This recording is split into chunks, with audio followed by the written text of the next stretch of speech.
About fetal monitoring.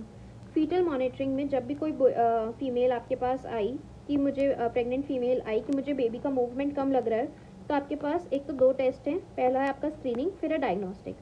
जो screening test करते हो वो है आपका मॉडिफाइड बायोफिजिकल स्कोर, जिसमें आपको नॉन स्ट्रेस टेस्ट करते हो, साथ में आप एमनियोटिक फ्लूइड इंडेक्स देखते हो। और डायग्नोस्टिक है बायोफिजिकल स्कोर। तो सबसे पहले हम बात करेंगे नॉन स्ट्रेस टेस्ट की। नॉन स्ट्रेस टेस्ट में क्या होता है, जैसे आप किसी भी एडल्ट में उसकी ईसीजी देखते हो, सिमिलरली आप फीटल हार्ट देखते हो, उसमें फीटल हार्ट का ग्राफ देखते हो। इसको आपको सिंगल ग्राफ मिलता है एंटीनेटल पीरियड में, ग्राफिकल पैटर्न में आपको इसका मिलता है। अगर यही चीज़ आप नॉन स्ट्रेस टेस्ट उस समय कर रहे हो पेरी सेम आप चीज़ कर रहे हो इंट्रापार्टम पीरियड में, ठीक है। इंट्रापार्टम पीरियड मतलब लेडी को कॉन्ट्रैक्शंस आ रहे हैं फीमेल को, तो कार्डियोटोकोग्राफी अगर आप इंट्रापार्टम पीरियड में कर रहे हो जब उसे कॉन्ट्रैक्शंस आ रहे हैं, तो आपको 2 ग्राफ मिलेंगे, एक तो यूट्राइन कॉन्ट्रैक्शन के और एक फीटल पार्ट के। तो ऊपर वाला क्या होगा, फीटल पार्ट वाला हार्ट रेट वाला, और नीचे वाला क्या होगा, यूट्राइन कॉन्ट्रैक्शंस वाला। अब आते हैं components of non stress test. पहला क्या है, आप कभी भी जब भी आप ईसीजी भी देखते हो तो आप हार्ट रेट देखते हो, तो सिमिलरली आप इसमें भी फीटल हार्ट रेट देखोगे। जो फीटल हार्ट रेट होगी वो होगी 110 से 160 बीट्स पर मिनट में। अगर 110 से कम है तो उसे हम क्या कहेंगे, ब्रेडिकार्डिया। अब ब्रेडिकार्डिया है तो it is a marker of fetal distress, कि अगर 110 बीट पर मिनट से कम आ रही है तो इस केस में आप क्या कहोगे कि फीटल डिस्ट्रेस हो रहा है, ठीक है। फीटल डिस्ट्रेस हो रहा है मतलब कोई प्रॉब्लम है। अब आता है दूसरा मार्कर है आपके पास, दूसरा कंपोनेंट है बीट टू बीट वेरिएबिलिटी। तो fetal heart rate is not constant, कि ये नहीं कि एक ही हार्ट रेट रहने वाली है, ऐसा तो किसी की भी नहीं रहती कि भाई 112 पे आ गई, ऐसे तो नहीं होगी, वेरिएशंस होते हैं। तो beat to beat variability is a good sign, और the normal beat to beat variability is 5 to 25 beats per minute. तो इसमें क्या होता है, 5 to 25 बीट्स पर मिनट की वेरिएबिलिटी होगी, तो ये नॉर्मल होती है। अब एब्सेंट ऑफ वेरिएबिलिटी और less than 5 beats per minute, it is a marker of fetal distress. अगर आपकी जो नॉन स्ट्रेस टेस्ट में जो आपकी बीट्स आ रही हैं वो ऐसे आ रही हैं कि जो वेरिएबिलिटी है वो less than 5 beats per minute है या बिल्कुल ही नहीं है, तो इस केस में आप क्या कहोगे,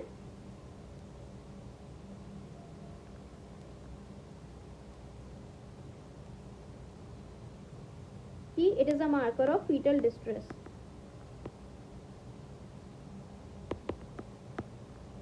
एक साइनोसाइडल पैटर्न भी आता है।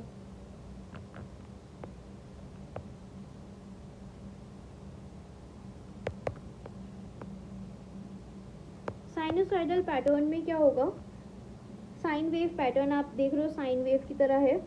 तो ये क्या दिखा रहा है कि फीटस में अनीमिया है, मतलब अनीमिक है फीटस आपका। अब ये कब कब हो सकता है, वासा प्रीविया के केस में, या twin to twin transfusion syndrome, या फिर RH इम्यूनाइजेशन में, आइसो इम्यूनाइजेशन में, ठीक है, जिसमें हाइड्रॉप्स फिटालिस हो जाता है। अब मैनेजमेंट क्या है इसका, कि अगर आपको फीटल डिस्ट्रेस दिख रहा है कि तो आपको इमीडिएट मैनेजमेंट है कि आपको इमीडिएटली टर्मिनेशन करना पड़ेगा प्रेगनेंसी का। कोई और ऑप्शन तो है नहीं ना, कि डिस्ट्रेस में है या तो बीट्स कम आ रही है, जो बीट वेरिएबिलिटी है, या फिर फीटल हार्ट रेट कम आ रही है, या फिर तो टर्मिनेशन ऑफ प्रेगनेंसी करनी पड़ेगी, मतलब कि आपको इमरजेंसी सी सेक्शन करना पड़ेगा, या फिर आपको इमरजेंसी सी सेक्शन करने पड़ेगा अगर पेशेंट वो है,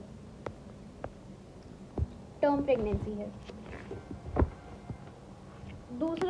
तीसरा कंपोनेंट है, हमने अभी तक 2 कंपोनेंट्स के बारे में पढ़ लिया। पहला कंपोनेंट है कि फीटल हार्ट रेट, दूसरा है variability in the beats per minute. अगर less than 5 beats per minute आ रही है या फिर नहीं, कोई भी वेरिएशन नहीं आ रहा है तब, या साइनोसाइडल पैटर्न जो कि आपको अनीमिक केस में मिलता है, जो हो गया vasa previa, this and this, termination of pregnancy and emergency C section. फिर आता है fetal heart rate acceleration. Fetal heart rate acceleration क्या है,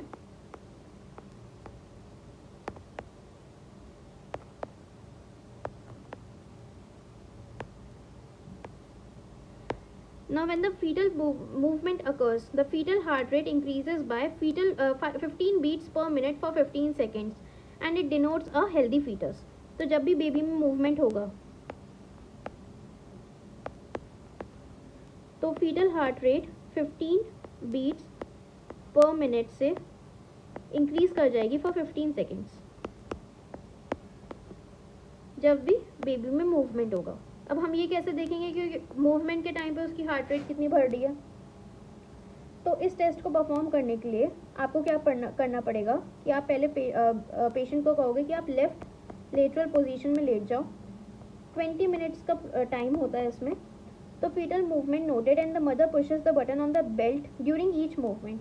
तो जैसे ही उसे मूवमेंट फील्ड होगा तो एक उसके हाथ में बेल होती है, वो उसे प्रेस करेगी, देखने मतलब, और जहाँ पर भी वो प्रेस करेगी उस पर एक एरो आ जाएगा उस ग्राफ पे, CTG पे. फिर CTG के ग्राफ पे आप इंटरप्रेट कर लोगे 20 मिनट्स में अगर लेस देन 2 एक्सेलरेशन हुआ है, अगर मोर देन 2 एक्सेलरेशन हुआ है 20 मिनट्स के टाइम पे, मतलब NST रिएक्टिव है और फीटस हेल्दी है.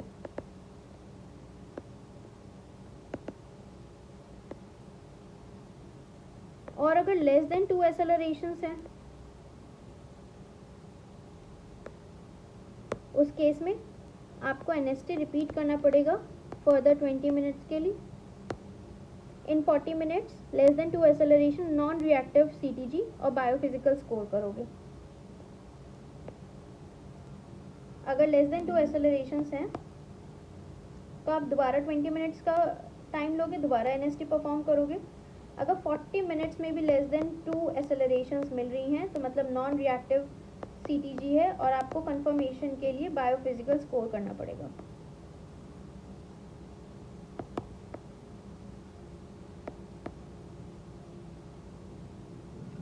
नाउ मॉडिफाइड बायोफिजिकल स्कोर जो कि डायग्नोस्टिक टेस्ट था.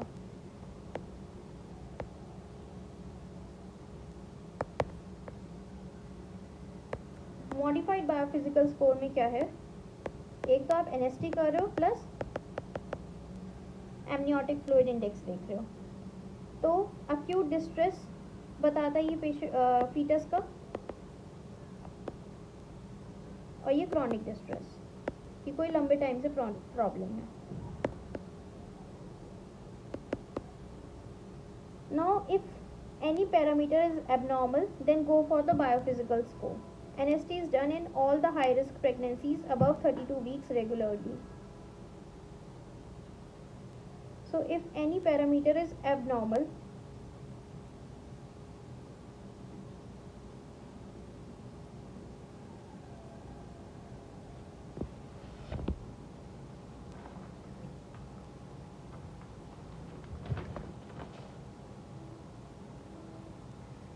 अब आता है कार्डियो टोकोग्राफी.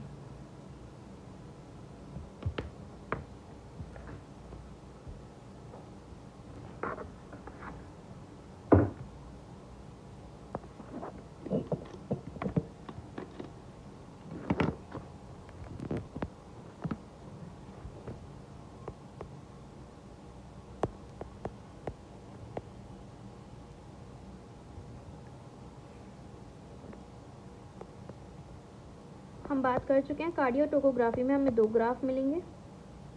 पहला ग्राफ बताएगा फीटल हार्ट को and the second graph will tell about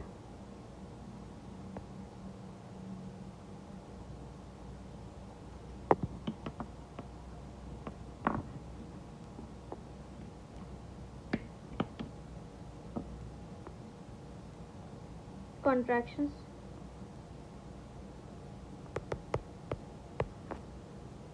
अब क्या होगा कि इंट्रापार्टम फीटल मॉनिटरिंग जब आप करोगे तो जब जब यूट्रस कॉन्ट्रैक्ट करेगा तो blood flow to the uterus fetus decrease हो जाएगा.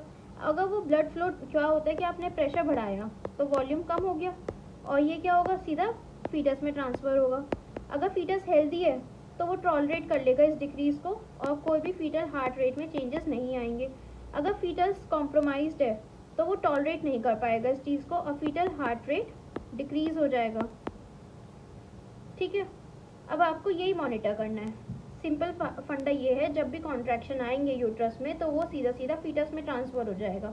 अब वो फीटस में ट्रांसफ़र हो गया तो उस वजह से क्या होगा कि या तो वो उसे टॉलरेट कर लेगा, तो उसकी हार्ट रेट में कोई प्रॉब्लम नहीं आएंगी। अगर हार्ट रेट में प्रॉब्लम आ रही है तो कॉन्ट्रैक्शंस के साथ, तो उसको आप क्या कहोगे कि ये कॉम्प्रोमाइज्ड फीटस है।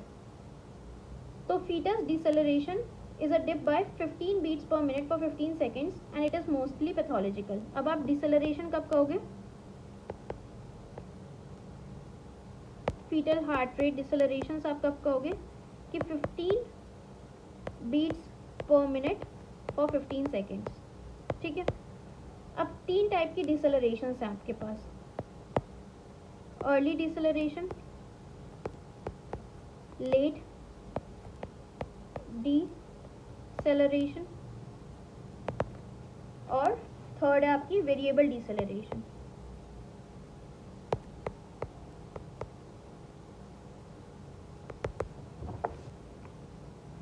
तो अर्ली डिसेलरेशन में क्या होता है, मेनली फिजियोलॉजिकल होता है कि जब हेड कंप्रेस होगा बेबी का तब होता है ये। तो हेड कंप्रेशन की वजह से तो जो डिप होगी हार्ट रेट में वो कोइंसाइड करेगी with the dip in the with the uterus contraction और एक gradual dip होगी of more than 30 seconds. Management is wait and watch. Late decelerations में क्या हो रहा है, इसमें uteroplacental insufficiency है, तो it is the most ominous type of deceleration. तो fetal heart rate की जो dip है वो बाद में होगी कॉन्ट्रैक्शन की, कि कॉन्ट्रैक्शन आके चला गया, fetal heart rate अब यहाँ से डिप करना स्टार्ट किया, मतलब बाद में होगा fetal heart rate की डिप। तो the nadir of deceleration and the peak of contraction do not coincide, ये कोइंसाइड नहीं करेंगे, जैसे ये कोइंसाइड कर रहे थे आपस में, ये कोइंसाइड नहीं करेंगे। तो the nadir of fetal heart rate dip is later than the peak of the contraction, contraction आया चला गया उसके तुरंत बाद ही आपका फीटल हार्ट रेट में डिप होएगी। मैनेजमेंट इज कि आप लेटरल पोजीशन में आपको यूट्रोप्लासेंटल इंसफिशिएंसी को सही करना पड़ेगा। आप पेशेंट को लेफ्ट लेटरल पोजीशन में लिटाओगे, आईवी फ्लूइड्स दोगे, ऑक्सीजन दोगे, और अगर फिर भी यूट्रोटोनिक मतलब जो भी कॉन्ट्रैक्शन वाली ड्रग है उसको बिल्कुल बंद कर दोगे, और फिर आप अगर ये फिर भी परसिस्ट करता है then it is an indication for C section, मतलब terminate the pregnancy. Variable deceleration में क्या होगा कि कॉर्ड कंप्रेशन की वजह से हो रही है, कॉर्ड कंप्रेस हो रही है पेशेंट की, तो इसमें फीटस की। So there is no fixed pattern fetal heart rate, ठीक है, डिप आएगा बहुत जल्दी, सडन डिप आएगा 30 सेकेंड से भी कम में। तो मैनेजमेंट क्या होगा कि आप मदर को एक तो हेड लो पोजीशन में रखोगे तो उसका जो कंप्रेशन है, कॉर्ड कंप्रेशन, वो कम हो जाएगा। You will check for the cord prolapse, IV fluids and amnioinfusion. फिर भी अगर परसिस्ट कर रहा है तो आपको सी सेक्शन करना पड़ेगा। ऐसे डिप आती है, एकदम आई ऐसे, और इसके साथ कोई इंसाइड नहीं करेगी वो। अब क्लासिफिकेशन ऑफ CTG ट्रेसिंग, दो क्लास हैं आपके, कैटेगरी 1 एंड कैटेगरी 2। कैटेगरी 1 में क्या है, कैटेगरी 3, फीटल हार्ट रेट 110 से लेकर 160 के बीच में है। B2 बीट वेरिएबिलिटी कितनी आ रही है, 5 to 25 बीट्स पर मिनट।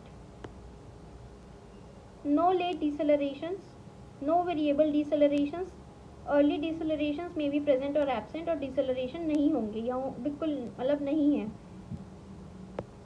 मतलब नॉर्मल सिनेरियो चल रहा है।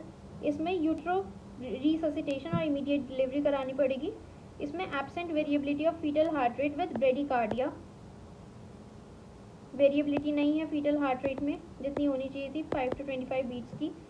लेट डिसेलरेशंस हो रहे हैं, मतलब कि यूट्रोप्लेसेंटल इंसफिशिएंसी है, या वेरिएबल डिसेलरेशन हो रहा है, या साइनोसाइडल हार्ट रेट पैटर्न।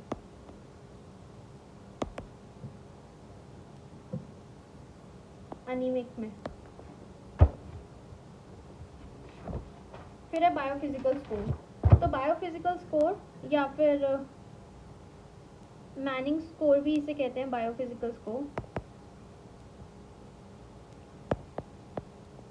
इसके मेनली आप यूएसजी करते हो, अल्ट्रासाउंड किया आपने 30 मिनट्स के लिए किया, ठीक है, ये डायग्नोस्टिक टेस्ट है।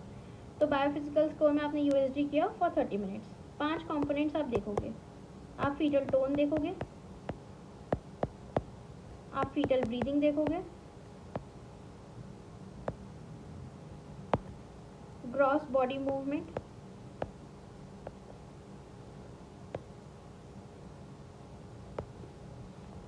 Single largest vertical pocket,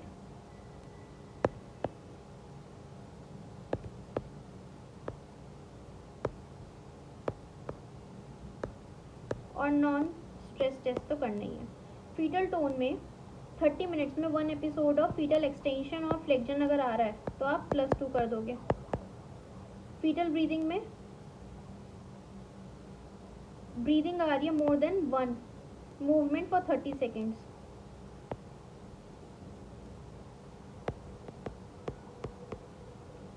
gross body movement में मोर देन 3 बॉडी मूवमेंट्स अगर हुए।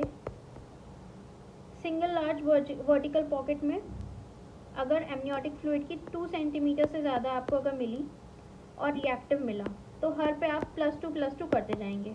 अगर आपका स्कोर 8/10 या 10/10 आ रहा है तो मतलब फीटस वो है, हेल्दी है। 6/10 आ रहा है या इससे कम आ रहा है तो आप रीअसेस करोगे 24 आवर्स बाद।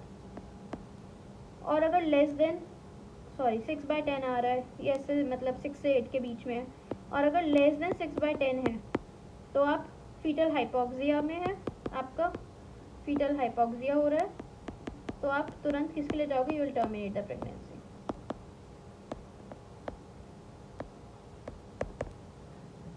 Fetal tone, fetal breathing, more than 1 movement. आप क्योंकि चेस्ट वॉल को देखोगे 30 सेकेंड्स में 3 बॉडी मूवमेंट्स हुए थे 30 मिनट्स में जब आपने देखा। वर्टिकल पॉकेट 2 सेंटीमीटर से ज़्यादा की थी और एनएसटी टेस्ट रिएक्टिव था। तो इस पूरे केस में तो this is how you do your fetal monitoring. ठीक है।